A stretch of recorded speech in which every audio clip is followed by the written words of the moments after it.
Notre problème numéro un en tant qu'Africains, c'est notre aliénation spirituelle.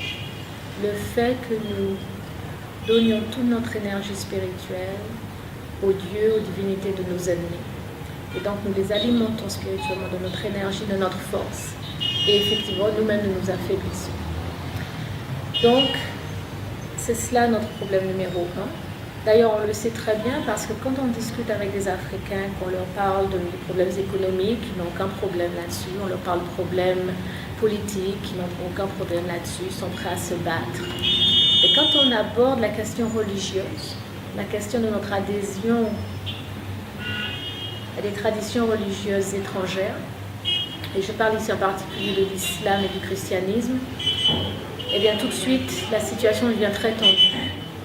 Et les discussions pratiquement impossibles, puisqu'à la limite, on peut même se faire lyncher ou tuer quand on problématise Jésus ou Mohammed. Quand on pose la question de la pertinence de ces deux personnages pour les Africains, tout de suite, le problème est énorme. Et cela montre bien que c'est bien là le nœud de la question. Et tant que nous n'aurons pas résolu cette question, tant que nous ne serons pas libérés de Jésus et de Mohammed, il nous sera très très difficile, à mon avis impossible, de nous remettre debout. Alors il y a des Africains qui disent que Jésus et Mohammed sont universels, que leur message est universel. Il y en a même qui remontent à l'Égypte et qui vous expliquent que le christianisme et l'islam sont en fait nés en Afrique et que ce sont donc en fait des traditions religieuses africaines et que par conséquent il n'y a aucun problème à ce que les Africains soient musulmans ou chrétiens. Alors la réponse à cela est simple. Il est très probable, il est fort probable que ces deux religions-là effectivement emprunté certains éléments à la tradition africaine. Cela a déjà été démontré, donc on ne revient pas là-dessus. Mais la vraie question, c'est de répondre très honnêtement à pourquoi est-ce que les Africains sont chrétiens ou musulmans aujourd'hui. Et la réponse à cette question est tout aussi évidente, à savoir que si nous sommes chrétiens ou musulmans, c'est en raison d'une défaite. C'est parce que nous avons été combattus et que nous avons été battus que nous sommes aujourd'hui chrétiens et musulmans. Ou musulmans. Et donc accepter ces religions-là, qui nous ont été imposées donc par les gens qui nous ont fait la guerre et qui nous ont battus, c'est en fait accepter notre défaite. Donc, si l'on est prêt à se résigner à ce statut, qu'on le dise honnêtement, mais qu'on ne cherche pas à embellir l'affaire sous couvert d'universalité. Il n'y a rien d'universel au christianisme, il n'y a rien d'universel à l'islam. L'islam, ce n'est rien de plus ou de moins que du nationalisme arabe. On le voit, par exemple, quand on vous dit que Allah parle arabe, c'est du nationalisme arabe. Quand on vous dit que les Arabes ont de la chance, justement parce que Allah parle arabe, ça veut dire que moi qui ne parle pas arabe, je n'ai pas de chance. Je ne suis pas cette relation privilégiée avec Allah. Et c'est bien vrai, puisque je ne suis pas arabe, je ne tiens pas à avoir de relation privilégiée avec Allah. Allah, c'est le Dieu des musulmans, des Arabes. Ce qui me gêne, c'est quand on essaie de m'imposer Allah sous couvert qu'Allah est un Dieu universel. Allah n'est pas un Dieu universel, c'est le Dieu des Arabes. Il a été créé par les Arabes pour répondre à leurs besoins d'unification et de consolidation. C'est tout.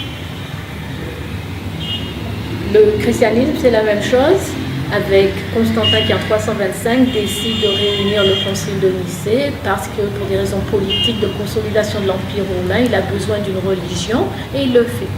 On est encore une fois en plein nationalisme occidental, européen, blanc. Quand vous regardez les détails, vous voyez bien que ces religions-là ne sont pas des religions qui ont été faites pour les Africains. Quand on regarde les détails de leur enfer et de leur paradis, on voit encore une fois leur empreinte culturelle, ethnique profonde. L'islam vous dit que si vous êtes un homme pieux, vous allez au paradis, vous allez avoir 72 vierges blanches. Je me posais la question de savoir si les musulmans noirs, si leur rêve, c'est de passer l'éternité à copuler avec des femmes blanches, des femmes qui ne ressemblent pas à leur mère. Alors ça veut dire quoi au niveau du respect de soi, au niveau du respect de sa mère? Mais c'est ça en fait, c'est ça le paradis. Donc les femmes sont blanches, ce qui signifie que les femmes noires ne sont pas dignes d'être l'ultime récompense d'un musulman, d'un arabe pieux.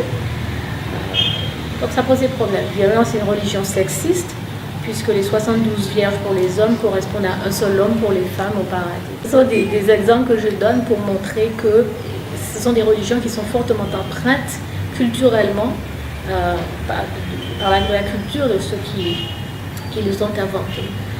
Ces religions nous ont été imposées de façon violente. Nous ne les avons pas acceptées. Alors aujourd'hui, on dit qu'on les a acceptées. On ne les a pas acceptées. Elles nous ont été imposées de façon très violente. Il suffit de voir le film de Sam Ben Ousmane, par exemple, Chedo, qui montre très très bien la position violente, la barbarie des Arabes pour imposer l'islam au Sénégal, par exemple. On se rend compte qu'il n'y a rien, il n'y avait pas de paix, il n'y avait pas d'harmonie dans ce processus-là. Les chrétiens, c'est pareil. Ce sont deux religions violentes. Mohammed lui-même, on dit que ce sont des religions de paix, mais qui sont responsables de la mort de centaines de millions d'individus. Mohammed lui-même n'a pas mené moins de 100 opérations militaires pour imposer l'islam. Si vous imaginez un peu 100. Et on nous fait croire que ce sont des religions de paix et d'amour. Ce sont ces deux religions-là, qui sont des religions fanatiques, qui font que les Africains aujourd'hui se battent, et de façon tragique pour des dieux qui ne sont même pas les leurs. Pour des dieux qui sont les dieux de gens qui les ont opprimés, qui les ont réduits en esclavage, qui nous ont castrés, qui nous ont violés. Donc on voit qu'on est vraiment en pleine folie. Et c'est pour ça que je dis que notre problème numéro 1, le premier problème majeur en tant qu'Africains, c'est cette question de l'emprise du christianisme et de l'islam sur nos esprits, sur nos cœurs, sur nos âmes. Ça fait que nous n'arrivons pas à comprendre ce qui se passe autour de nous. Ce sont des religions qui nous disent qu'il faut pardonner à nos ennemis, alors que nos ennemis ne cherchent qu'une chose, c'est nous tuer. Ce sont des religions qui nous empêchent d'assumer notre participation. Ce sont des religions qui nous empêchent aussi d'agir dans notre propre intérêt, en nous disant que nos problèmes vont être réglés par Jésus, qu'il suffit de prier. Alors on fait comme ça, on prie Jésus. Évidemment, la situation s'aggrave. Et qu'est-ce qu'on fait? On devrait arrêter de prier. Mais non, on continue. On dit c'est parce qu'on n'a pas prié assez. Donc on continue à prier encore plus. Et plus on prie, plus on a des problèmes, puisqu'on a une situation matérielle qui est en train de se dégrader et à laquelle on ne fait pas face, puisqu'on est en train de prier Jésus. Et on est vraiment pris dans cette histoire-là. On ne se rend pas compte que depuis que l'islam et le christianisme sont arrivés en Afrique, notre situation n'a fait que se dégrader, non seulement individuellement, mais collectivement.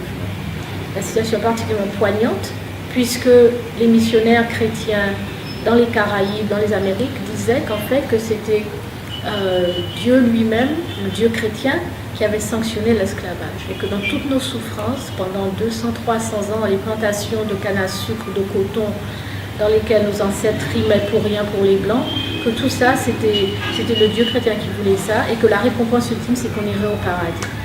Et qu'il valait mieux être pauvre, que Dieu préférait les pauvres aux riches, et donc qu'en fait, nous devrions être contents de notre sort.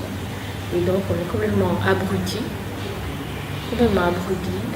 complètement dégradés, incapables de penser, incapables de faire quoi que ce soit pour nous-mêmes, de prendre les choses en main